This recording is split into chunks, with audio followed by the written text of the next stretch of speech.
Hey, what's up guys, Mikas here for the EDM sessions, episode 86, and we continue in this series where we master track we previously compose, arrange and mix in two previous shows. So what's happening is on the first show I actually compose the tracks, I write the melodies, put all the elements together and make about the 2-minute template with it, which you can find for each track on this mastering series of course. And then on the second part I do arrange and mix the track, and on top of it I did put in a couple hours, like literally on every track, to make them really release ready track. So this is like a special track, this is like a synthwave track that I think for mastering we will really have to do something special. So the mastering part of this track will be, I think, as important as the composition, as the mixing and the arrangement. Like mastering, this is synthwave, we want to give it some character. So basically 104 BPM, the track, of course 96 kilohertz, 32 bits, 96 kilohertz, and it's a track that has already some chunks, that has some groove, a lot of brassy sound, a lot of like big kind of things, some nice melodies. And with mastering we really gonna try to bring it up to another level, give it some extra character. I'm thinking not big distortion, but something warm, something chunky, you know, something that has really a groove added to it with the mastering process. Of course this template will be available on our site wemixdance.com along 5,000 other DAW templates. We're actually closing on 6,000 sometime probably in the next couple of months.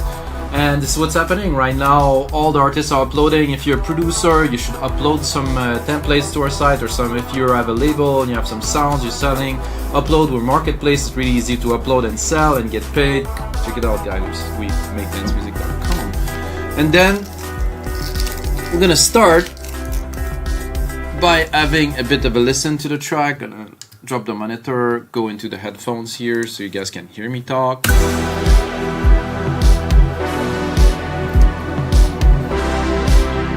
So it is synthwave, but it is breakbeat based. It's not a 4/4.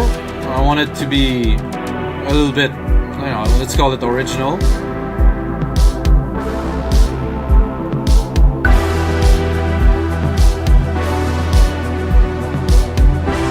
I'm gonna forward it a little bit right here. I missed this lead here, so let's listen.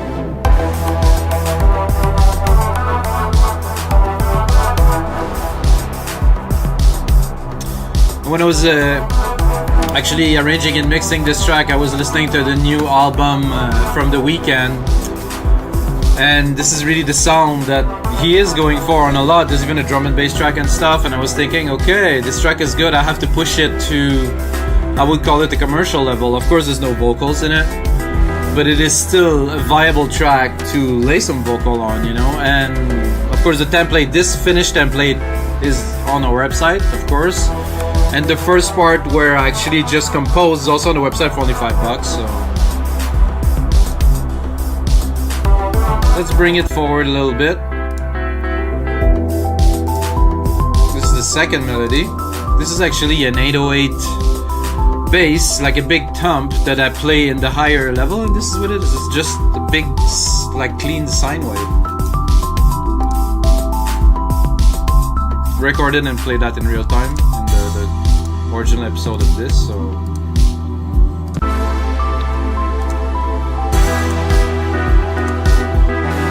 alright guys, so this is the track we're gonna work with today. The first part is to do some gain staging here. So we're starting, I'm just gonna pick I'm gonna try to get a loud part of the track. I think right here is good. This synth is another important thing when you're mastering, guys. I want to give some tips, you know, for some people that are less experienced or that want to learn. There's always something to learn, and I know that my tutorials are not structured, but this is the way that the workflow is, you know. I mean, I know some people are crazy. So me, I have the chain set, I'm going in my ears, I'm going with the feel. There's no mathematical equation to either making great music, mastering great music, or just being creative in general. So this doesn't exist.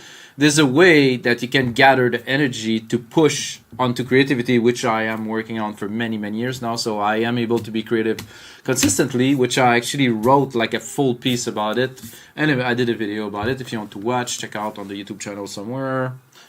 So yeah, let's continue, and we're starting by gain staging with this Renaissance EQ here. Want to make sure we have some gain. We got 3.5 dB of gain so far. And then if we're clipping, there's an auto gain here, so if we're clipping, it's automatically gonna drop, so it's really useful. Then we're going again into this VEQ4, which I will start boosting a little bit the lows. I will compress them a bit later, but it's not this much. But I want some, like about probably 3 dB. So this is a replica of an old school EQ.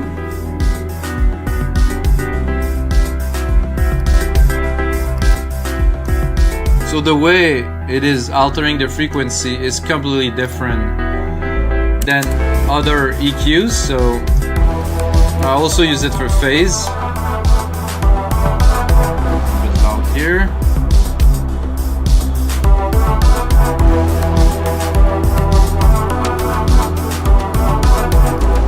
So we already are a little bit loud. That's a sign that the mix is good. When the mix is good, you really don't have to. So if everything is even, there's nothing standing out, and it's not all over the place, you can easily get some loudness. So we're already at -13.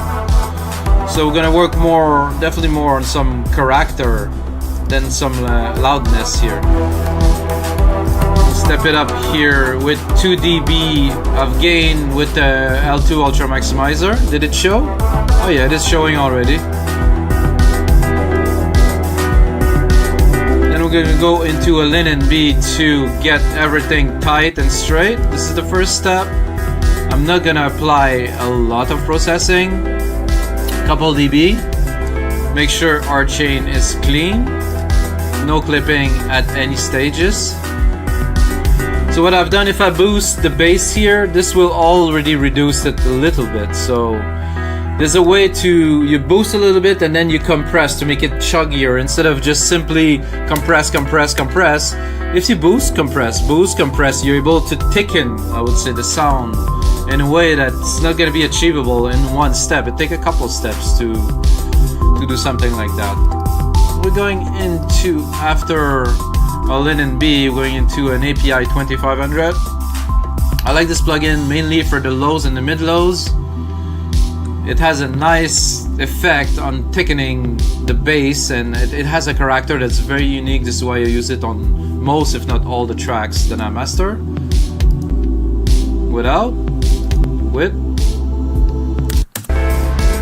You're gonna hear it a bit more here. With, without.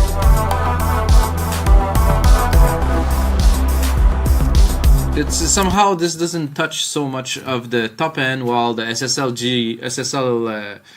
channel main compressor will alter, like the whole track seem to be more glued. This one, more of the low end. This is why we're using it, just to glue. Keep on. The output is good. Then we have the SSLG channel, which I will not use for this track. I don't want a clean sound, I don't want the character of it, so I will move on. This, I will definitely go a little bit mental on the side here. I want the track to feel big, to feel spacious, to feel... I don't think I can go much further than this. Make sure I'm not clipping. With, without. With. Without. With. So... So I give you an interesting comparison. So see the loudness here. I'm gonna go back to there. So the loudness is about -14. If I put that on, we barely went up 1 dB or maybe a little bit, but it seems so much louder. And then when we're gonna apply compression to the signal, it will even tame it down, and you're gonna have that presence and that loudness. Maybe a little bit less. And that stereo field is super wide. It's really big.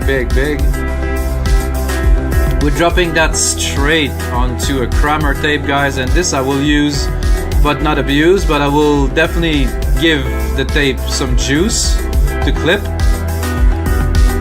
This is intentional. We're going into the red here, so I want the percussion, I want everything to be just vibrant and thick and present, and the way to achieve that is you saturate with the tape.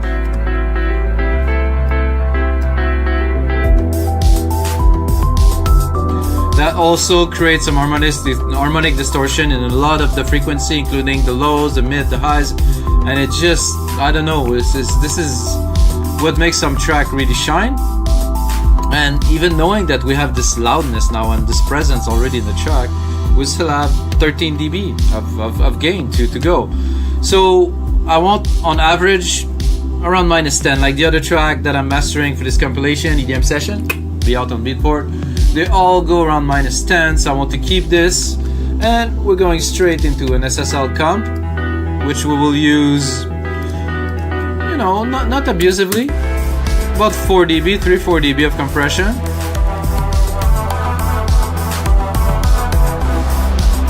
So going out of this into this, the signal is hot. I mean, we're really going hot.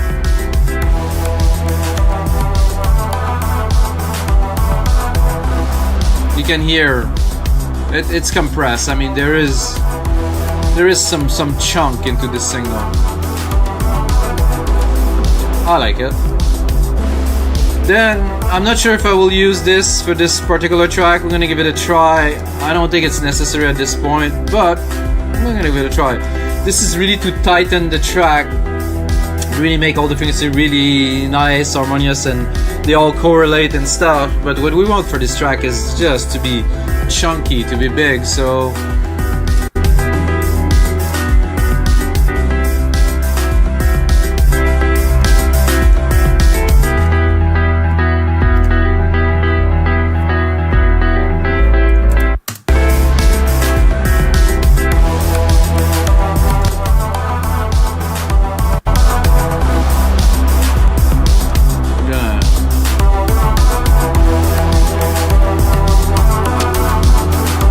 I'm gonna use it ever so slightly, so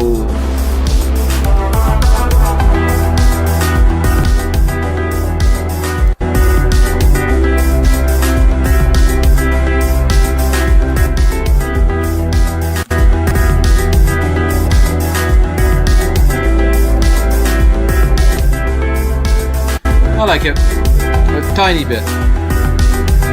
You can see you got like a dB and a half, 2 dB of compression on there. It's very little. Well, it's not literally compression, but almost.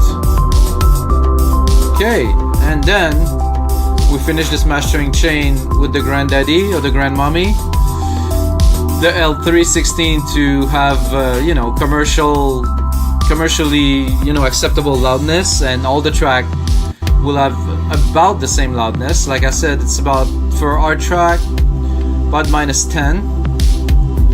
So I don't want to push it too far. I'm gonna bring it up already.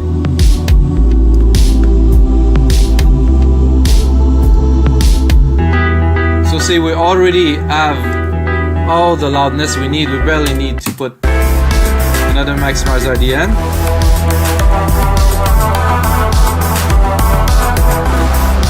Leave it barely too.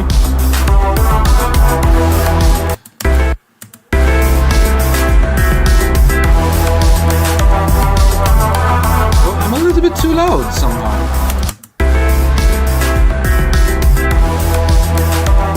So I was still gonna give it 1 dB, 1 and 1.2, because I like this thickening,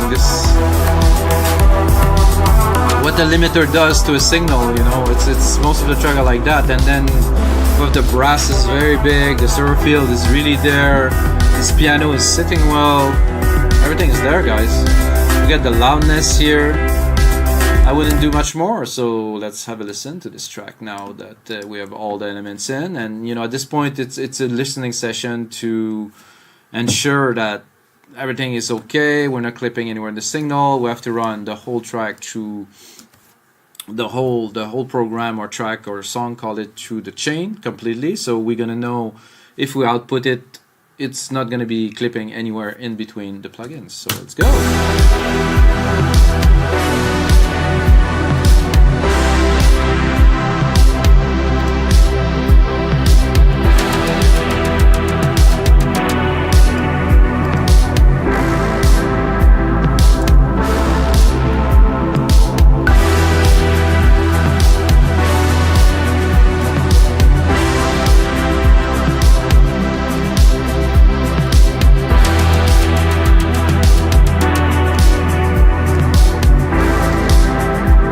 Keeping the plugin that can clip, the other ones are not gonna clip, so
super nice so far.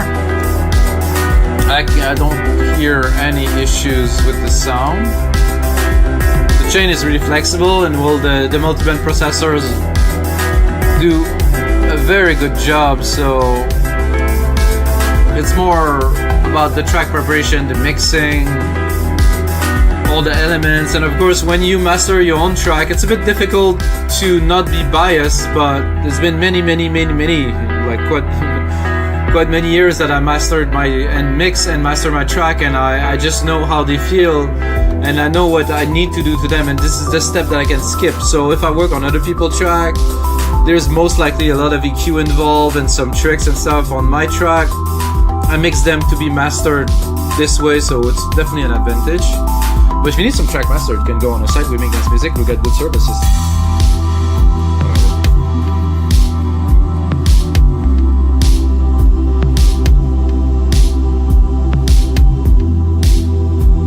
This is floaty. I like it.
Quite a track, guys. I think we did well on this one, and that I see clipping here. And that is it, guys, for episode 86 of the EDM session. Get ready, between episode 90 and 99 I'm preparing something special. And of course, we're gonna celebrate episode 100 with something even more special or bigger. Hopefully, we're gonna get to get out this summer. Maybe not. Who knows what's gonna happen soon. Keep it up, guys. Be strong, and of course, may the sound be with you guys.